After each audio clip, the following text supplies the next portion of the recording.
Hello coin collectors out there, welcome back to the BigDCoins channel. Here on this channel I share with you some coins that are part of my collection and tell you what to look for in your very own collection. So thank you to all the new subscribers and people that are just recently checking out my channel.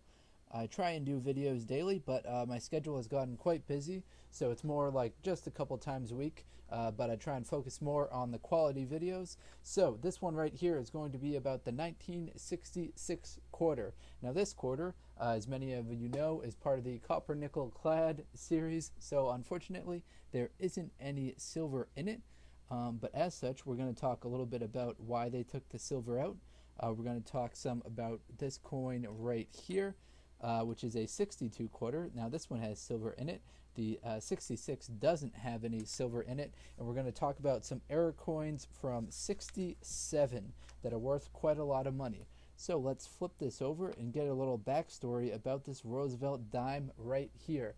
So the one you're looking at right here is part of the 1965 to 2014 design. Actually, I believe they're still being designed today, but they might have been altered a little bit. So this coin has 91.67% copper, 8.33% nickel. It's got a weight of 2.26 grams. Now that currently has a melt value based on the metal content of it being mostly copper of just over 1 cent, 1.67 cents. So definitely not worth melting down this coin. However, if your coin looks like this and it's 90% silver, then you can sell it for an increased face value just based on its melt value. So this says 90% silver, 10% copper. Its weight is 2.5 grams. And that's for the Roosevelt dime that was made from 1946 until 1964. The 1946 to 1964 Roosevelt dime has a melt value of $1.23. So how many of these were made in 1966, you might be wondering? Well, I happen to have that information for you right here. There were 1.3 billion of these made. There were 1,382,734,540 that were produced in 1966. Now, none of them have any mint marks on them, but there are some cool special mint sets out there. There were 2.2 million of these special mint sets, which are kind of like a hybrid between a proof coin and just a regular business strike coin. They have a little bit of a finer finish to them, but the mint actually cut back on making proof coins from 1965 until 1967. So for 65, 66, and 67, there were no proof coins made, so the mint kind of tossed out those special mint sets to give to collectors to kind of satisfy that. Kind of the reason for that, which I've read online, is that the mint wanted these to get back into circulation, so that's part of the reason why they took the silver out. In addition, it's part of the reason why they didn't put any mint marks on them. They believed, the mint at the time, which seems rather foolish now, believed that the mint marks kind of made them more exotic and more rare and made people want to kind of collect and hoard them more, as well as them being silver obviously made people want to hoard them more. So they took those two elements away. They took the silver out and they took the mint marks out. Then from 65 to 67, all copper nickel clad with no mint marks on them. And then 68, after that, they brought back the mint marks. So if yours has a 1966, it won't have any mint mark on it. Then after that, you might see a Denver or a San Francisco mint. If yours is 68 or newer and doesn't have a mint mark on it, that indicates that it was made at the Philadelphia Mint. So most like new coins, whenever they switch a design, they really increase the mintages the first couple of years of production. So I said the first year they switched up this one right here until they switched it up in 1965. So 65 was the real high year as far as mintages goes. There were 1.6 billion of these made. 1966, there were 1.3 billion made. So chances are, if you've got a 60s dime in front of you, it would be kind of from one of those 2 years probably, just because the mintages were so high. All right, now looking at the Cherry Picker's Guide to Rare Die Varieties of United States Coins, I've got the 5th edition of Volume 2.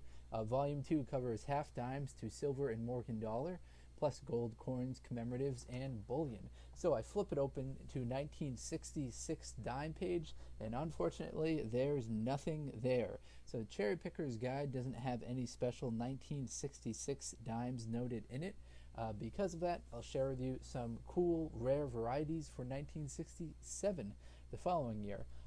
Maybe you happen to have a 1967 dime and came across this 1966 video. So let me tell you about the die varieties and errors for the 1967 dime. Okay, so there's one that's a double die obverse. The point of emphasis is "In God We Trust." And the description is as follows: doubling is evident in God We Trust, the date and the designer's initial. Although it has been known for years, this remains a very rare double die. So a 1967 double die, as described there, in mint state 66, is valued at $575. So quite a lot of money there for that rare double die for 1967. The price goes all the way down in the Cherry Picker's Guide to EF40, which is valued at $75. So I've got some other videos about the different types of die errors, different types of mint errors out there. But essentially what a double die is when the lettering appears kind of twice. The die, doubled it.